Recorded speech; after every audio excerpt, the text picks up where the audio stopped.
Welcome back mga ka-TV. Ang video na tatalakayin natin ngayon ay ang chapter 41 ng Omniscient Reader's Viewpoint, at kung bago ka lang sa channel ko ay huwag mahiyang mag-like, subscribe o follow at i-click ang notification bell para ma-notify ka sa susunod na video. Paalala, ang video na tatalakayin natin ngayon ay maaaring mag-iba mula sa ilalabas na anime. Hindi ko inaangkin ang mga drawing o anumang materyales na ipapakita. Ang layunin ko ay magpakita ng suporta at magbigay ng impormasyon tungkol dito. Ang lahat ng kredito ay nananatili sa mga orihinal na may-ari. Maraming salamat, Nagulat ako sa biglaang pagbabago ng kanyang mga iniisip. Hindi maaaring nabawi niya ang kanyang katinuan dahil lamang sa mga sinabi ko. Hindi ba? Hindi dapat posible yon. Nalito ako dahil sa simula pa lang, hindi ko inaasahang magtatapos ang operasyong ito sa ganitong paraan. Mukhang maging ang Theater Master Simulacrum ay nabigla rin, at bilang tugon, mas hinigpitan nito ang kontrol kay Yu Jongyuk. Napasigaw si Yu Jongyuk sa sakit habang muling naging malabo at walang laman ang kanyang mga mata. Ang kaunting pag-asang naramdaman ko ay agad na naglaho. Hindi makatwiran na asahang magigising siya sa sarili niyang lakas. Kung ganoon kadali iyon, hindi siya magiging si Yu Jongyuk. Ang pinakamabuti ko na lamang maaasahan ay huwag na naman niyang isugal ang sarili niyang buhay. Nanginginig ang ether na nakapalibot sa kanyang espada habang mas lumalakas ang kanyang splitting the eye energy. Ang mga kakayahang natanggap niya sa pamamagitan ng transmission ay patuloy na lumalakas, patunay ng nakakatakot na talento ng isang tunay na pangunahing tauhan. Samantala, unti-unting bumibigay ang aking white pure star energy sa gitna ng matinding laban. Hindi ko alam kung naabot ko na ang limitasyon ng kakayahang iyon o simpleng kulang lamang ako sa likas niyang talento. Napatingin ako kay Li Gilyaong at nakita kong umaagos ang dugo mula sa kanyang ilong. Dumating na ang oras. Jongyuk, tawag ko. Marahil, pagkatapos ng araw na ito, lalo pang magiging halimaw ang lakas ni Yu Jongyuk. Itinulak ko ng buong lakas ang kanyang espada palayo. Naaalala mo ba ang tinanong ko noon? Tinanong kita kung pwede kitang suntukin. May pagkakaiba sa talento na hindi kayang pantayan ng pagsisikap. Sa loob ng ilang taon, magiging napakalakas ni Yu Jongyuk hanggang sa wala ng saysay ikumpara siya sa akin. Pero hindi ngayon. Kahit sa sandaling ito lang. Sinabi mong hampasin kita kung kaya ko. Naaalala mo ba? Kung gagawin ko ito ngayon, kahit sandali lamang. Maaari kong mapigilan ang halimaw na ito, nag-activate ang Blade of Fate, at binago ng espesyal na kakayahan ng Unbroken Fate ang katangian ng aking ether tungo sa apoy.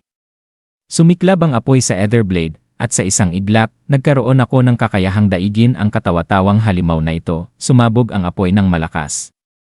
Kusang umatras si Yu Jongyuk dahil naramdaman niya ang panganib, ngunit huli na ang lahat. Ginamit ko ang Song of the Sword, isa sa pinakamalalakas na combat buffs ng Duke of Loyalty and Warfare. Napuno ang aking espada ng mga salitang iniwan ng isang maalamat na mandirigma. Mabuti na lamang at ang lumabas na taludtod ay mula sa Nanjung Ilgi, at isang napakalakas na enerhiya ang dumaloy sa akin. Ang naglalagablab na ether ay naging hindi mabilang na mga palaso. Mga palasong bumubuhos na parang ulan habang pinoprotektahan ang general laban sa mga putok mula sa lahat ng direksyon. Ang mga palaso ay bumagsak na parang unos at walang tigil na binomba si Yu Jongyuk. Isang pag-ataking hindi ko kayang gamitin ng matagal dahil kulang ang aking mahika, ngunit sapat na ito. Lumitaw ang maraming pulang sugat sa buong katawan niya. Sa mundong ito kung saan ang mga barya ang batayan ng lahat ng halaga, at ang mga constellation ang nagpapasya sa kapalaran ng mundo, kailangan ko pa rin si Yu Jongyuk, kaya poprotektahan ko siya ngayon. Nilamon siya ng apoy at pansamantalang napahinto ang kanyang pagkilos sa kabila ng kanyang resistensya sa apoy. Napatingin ako sa Theater Master na nakaupo sa gilid ng hardin. Halatang naging alerto ito. Ito na ang tanging pagkakataon ko. Agad akong tumakbo papunta rito. Sa di kalayuan, nakita kong nanigas ang katawan ng Theater Master, at pagkatapos, ginamit ni Yu Jongyuk ang Recovery Level 2, lintik. Gumagalaw na naman siya at hinahabol ako. Ang recovery ay isang mapanlinlang na kakayahan na nagpapahintulot sa kanya na mabilis na gumaling isang beses kada araw. Dahil sa transmission, nakuha na rin niya yon. Kahit gaano ako kabilis tumakbo, hindi ko kayang higitan si Yu Jongyuk na gumagamit ng Red Phoenix Shonpo. Hindi ko pinansin ang Theater Master sa harapan ko at sinalubong ko ang espada ni Yu Jongyuk. Ang natitira ko na lang na pag-asa ay ang huling baraha ko, Gilyaong. Kasabay ng sigaw ko, isang napakalakas na pagsabog ang umalingaw-ngaw. Nabiyak ang kisam ng Essay Garden. Ang itim na dome sa itaas ay nagsimulang mabasag. Napatingala si Yu Jongyuk na kontrolado pa rin ng Theater Master sa matinding gulat. Halos imposibleng mabasag ang protektadong lugar ng isang hidden senaryo. Ngunit may ilang pambihirang nilalang na kayang gawin yon. Sa malayo, nakita kong umiiyak si Li Gilyaong habang pinupunasan ang dugo sa kanyang ilong. Para makalaban sa isang halimaw, kailangan mong tumawag ng isa pang halimaw. Isang nakabibinging sigaw ang yumanig sa paligid. Isang napakalaking insekto ang bumasag sa dam, sinira ito na parang manipis na salamin.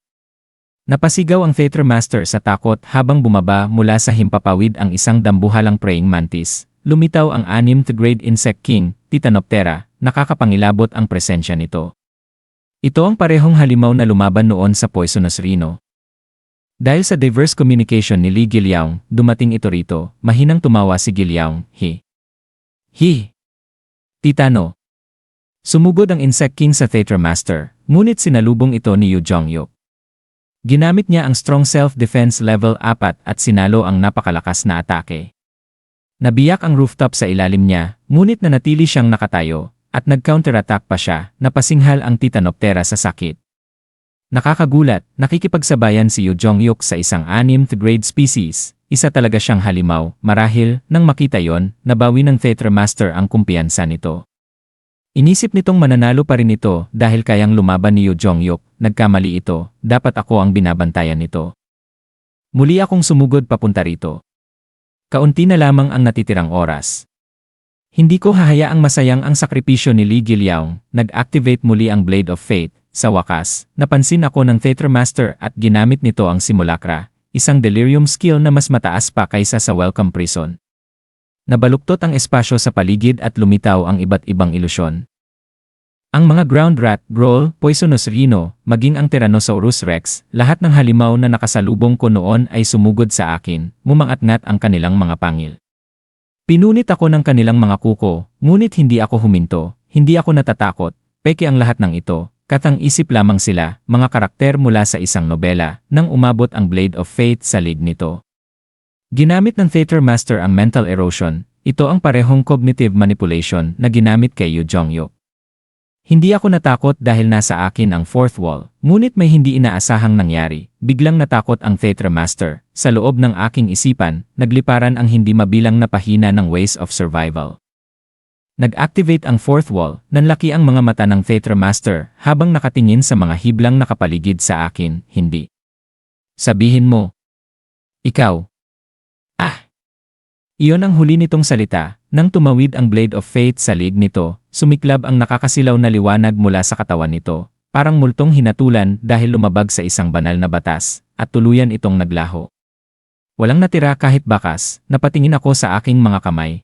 Ano ang nangyari? Lumabas ang mga mensahe sa harapan ko. Napatay ko ang Theater Master's Simulacrum sa unang pagkakataon, nakakuha ako ng libu-libong coins. Nalinis ko ang hidden scenario, paglingon. Nakita kong bumagsak si Yu Jongyuk matapos makawala sa kontrol ng Theater Master. Sa kabutihang palad, buhay pa siya, ganoon din si Li Gilyaong, Dokja. Agad ko siyang sinalo nang mawalan siya ng malay sa aking mga bisig. Naglaho ang barrier ng Theater Dungtion. Sa itaas namin, nawalan ng interes ang Titanoptera at lumipad palayo. Sa wakas, nakahinga ako ng maluwag, tapos na. Lumapit sina Junghyun at Li Jihye, pagod ngunit buhay. Papalapit na ang katapusan ng ikatlong pangunahing senaryo. Unti-unting sumikat ang araw sa ibabaw ng Seoul, tinatanglawan ang wasak na lungsod, wala na ang makamandag na hamog.